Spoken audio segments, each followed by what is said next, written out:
Hello, dear students. I hope you all are safe and healthy. My name is Ankita, and I am teaching as an assistant professor in Department of Computer Science and Engineering at St. Andrews Institute of Technology and Management, Gurugram. I welcome all of you to the lecture 13 of my online lecture series of object-oriented programming. And in this video, we will be doing further topics of exception handling, chapter 4, unit 4, that is specifying an exception and rethrowing mechanism of an exception. So in previous video we studied about the exception handling mechanism, what are the various types of exceptions, and what is the mechanism for handling exception, what are the roles of three keywords try, catch and throw in exception handling mechanism, what is the catching mechanism. So all these topics we have seen in the previous video also. We will recall the concept of exception handling first of all, and then we will look into the specifying an exception and rethrowing mechanism of an exception. So exceptions are the situations which must be avoided during the program executions, and normally they are encountered when the program is executing. Okay, so there are different type of error: compile time error and runtime errors also. So compile time errors are like syntax error, logical errors, and whereas the runtime errors are known as the exceptions, and they are caused by the errors, invalid inputs and the invalid processing.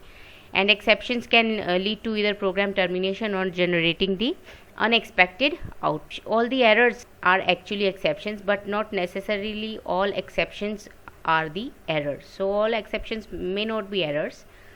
So we should be able to distinguish among exceptions and the errors. So we will be able to do that by executing much of the programs related to the exception handling.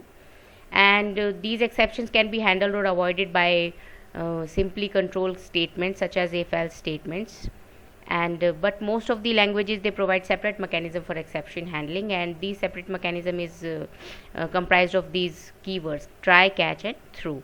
And throws is again the another keyword for rethrowing mechanism. So these exception handling basically a process of handling exceptional situations or the circumstances that may occur in the program due to the above stated reasons, and in such a way that the program will terminate gracefully, and it will give a proper message, and then it will be terminated. And after giving the proper message stating the reason for the exception, the program continues to execute after correcting the error. So exception handling mechanism includes the way to tell the programmer that some unexpected has occurred in your program, or while running your program some unexpected statements are encountered due to any reason, like invalid input you have given, invalid processing you have incorporated into your program.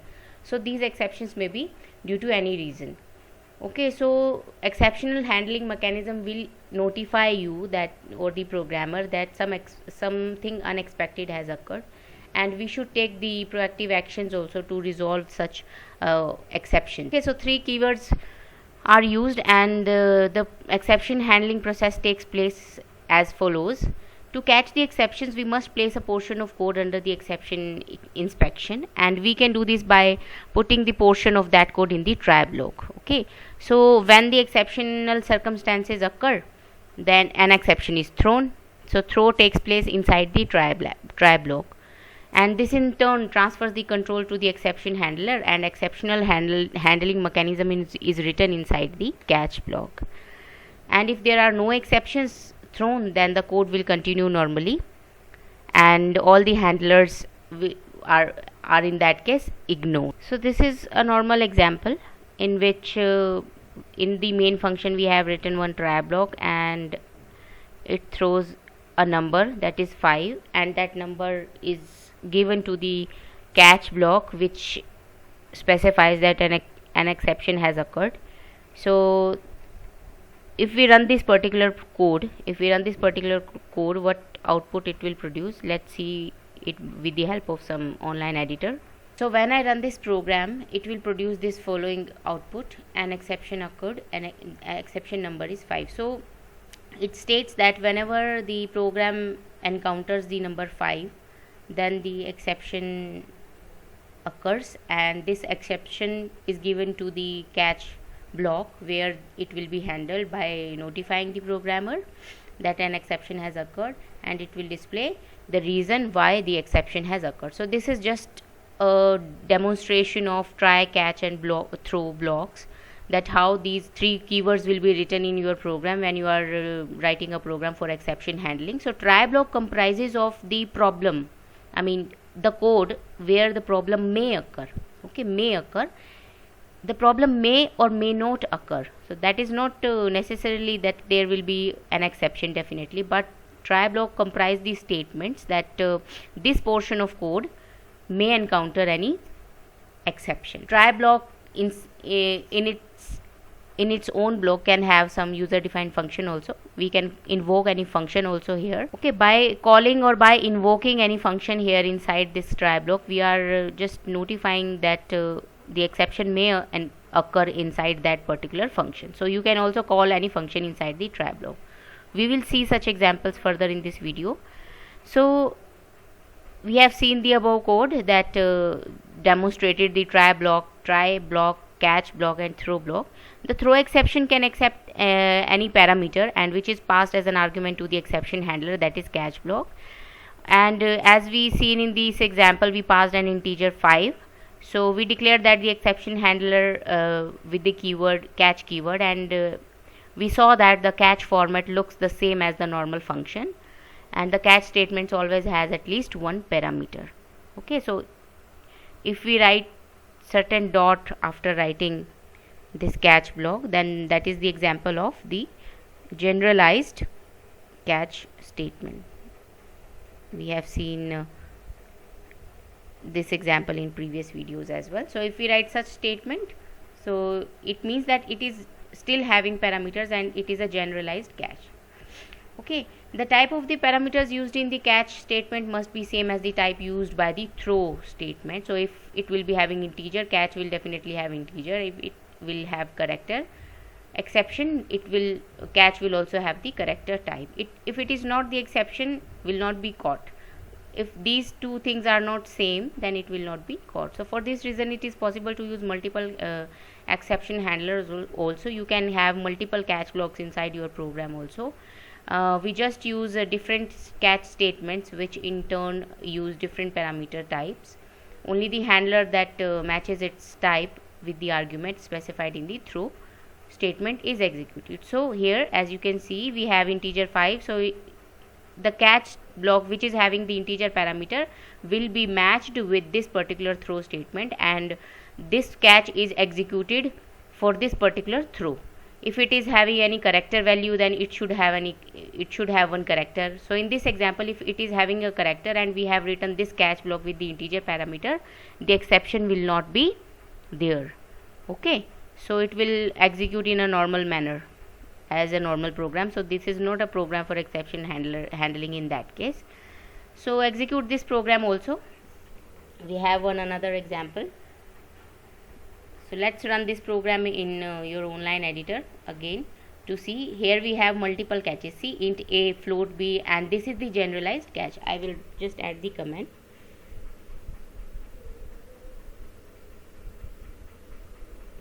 Generalized catch block. Okay, so we will see its functionality also. Let's have this program into our main editor, main online editor. In this program, we have taken one number and one string variable which is having a message wrong number used, and cout we have given the input for number whether 1 or 2. So it will compare with number 1 with 1 time, and for if it is equal to 1, then it will throw integer exception.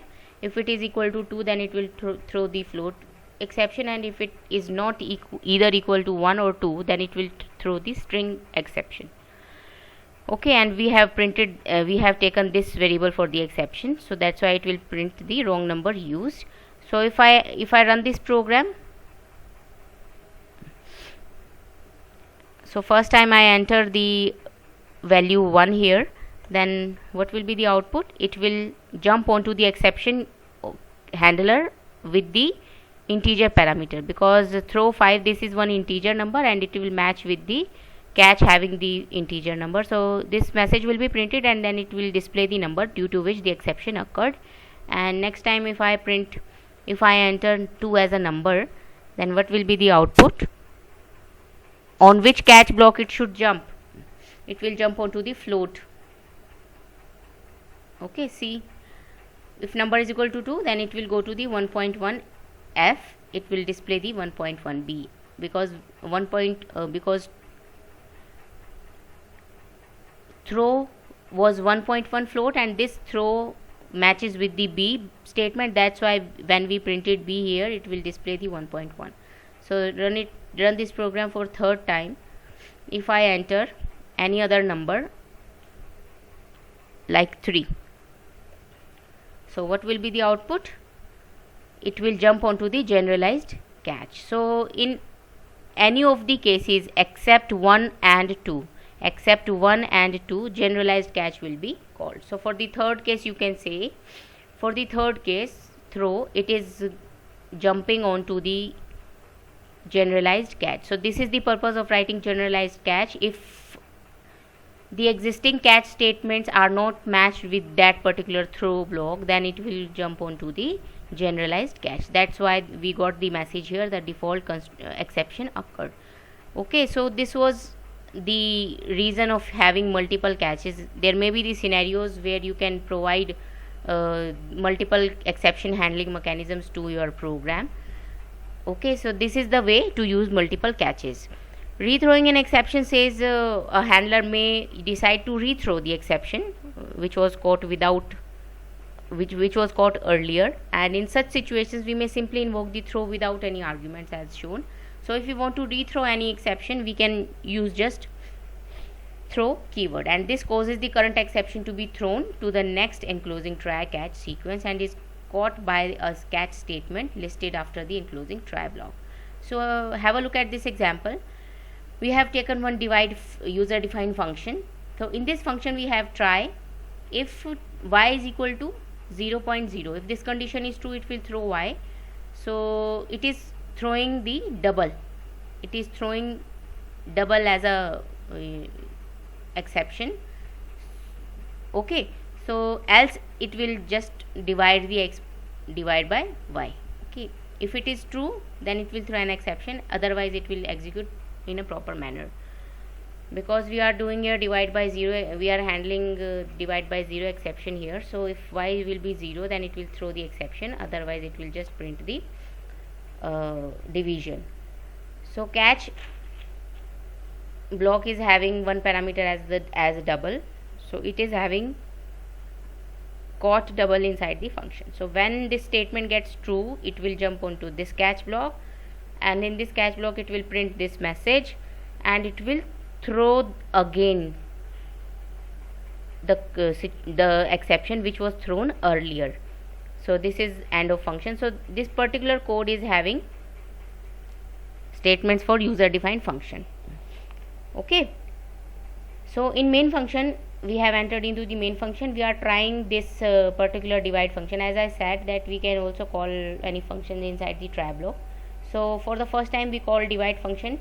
These value will be given to double x and double y, and because none of them is equal to 0, then division will occur. So it will just execute the x by y. For the second calling, it is having 20.04 x and 0.04 y. Yes, it is equal to 0, y is equal to 0, then it will execute the exception, it will throw the exception.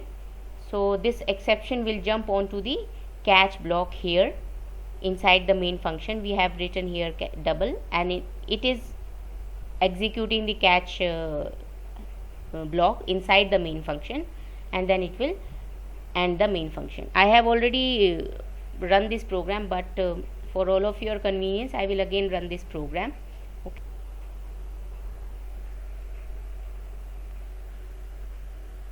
Here is the program. So when I run this program, carefully see the output. Inside the, first of all, it will enter into the main function. This statement will be printed. It will call the divide function. Then because y is not equal to 0, it is 3.0, then it will perform the x divide by y. So this is the output here. Division is happening here. End of function, the statement was displayed, and For the second time, when we call the divide function, it will enter inside the main inside that divide function. This statement will be printed, and exception caught, it will throw the exception to the catch, because we have y is equal to 0.0. Then it will go to the catch block inside the function. First of all, it will, because we have provided the catch block or exception handling mechanism inside this user defined function only, then it will first go to the catch block inside the user defined function. So in divide function, it will first of all print the inside function, and then this user defined function catch statement is throwing the exception again towards the main function. Then it will throw the exception into the main function. It will then jump onto the catch statement which we have written inside the main function. So this throw is rethrowing the exception which was caught by the user defined function. So divide was here a user defined function, and it rethrown the exception towards the main function. So this catch block which is written inside the main function will be executed. It will display exception caught double inside the main, and then it will end the main function. So this is the way to rethrow the exception. You can do it this with the help of user defined function, or generally in the case of user defined function you may have to rethrow the exception to the main function. So that's why the same was implemented here. This particular user defined function is having these three statements: try, throw, and catch. Then this catch block is throwing exception towards the main function. So in main function we have another catch which is handling the exception handling mechanism thrown by the user defined function. Okay, so this was the procedure of rethrowing it. And if you want to rethrow an exception, then you have to just use the keyword rethrow as it is done here. So I will just add the comments here. Rethrowing an exception is done with the help of this one.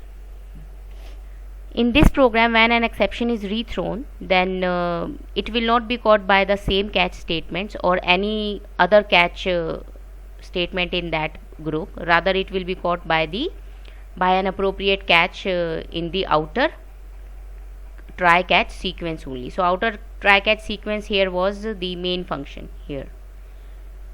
When an exception is rethrown, it will be catched by the outer try catch statement. So a catch handler itself may detect and throw an exception also, like it has done here in the user defined function like this. Here again the exception thrown will not be caught by the catch statements inside that group, inside this inside this user defined function. It will be passed to the try catch statements written outside for the processing. Okay, so this was the case of rethrowing an exception. So whenever you will rethrow an exception, it will not be handled by the catch which is written inside the same. So for suppose if you have more than one catch here inside this user defined function, but this catch statement is having this throw, this will be thrown by the outer try catch sequence, or you can say the try catch sequence which is defined outside this divide function. Okay, so that's the procedure how rethrowing an exception works. Specifying an exception says that it is possible to restrict a function to throw only specified exceptions, and this is achieved by adding a throw list clause to the definition. And the general format for using an exception specification is as follows. Here we have type and the function name, argument list, and this is the way to specify an exception: throw, type, list, and this is the function body. The example are like int a underscore function, this is the function name, this is the type, and this is the parameter list. Int param, this is the parameter name, and throw int, this will say that it is throwing the integer type and exception. Okay, so it will relate to this particular function. This is again showing integer parameter. Then this is another way to specify an exception. You can specify an exception with the empty argument list. And this is third format, wherein we have one function with only the parameter. one parameter as the argument. So the first function in this example takes one argument of type integer and it will return an integer, and the only exception that is this function might throw is an exception of integer type. So this function can only send or throw the exception of integer type.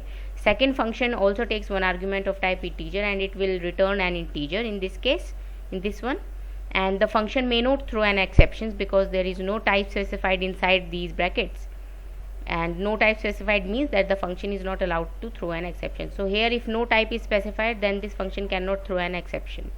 So these three are the possible ways to specify an exception, and this last function may throw an exception of any type. So this particular statement can throw any type of exception.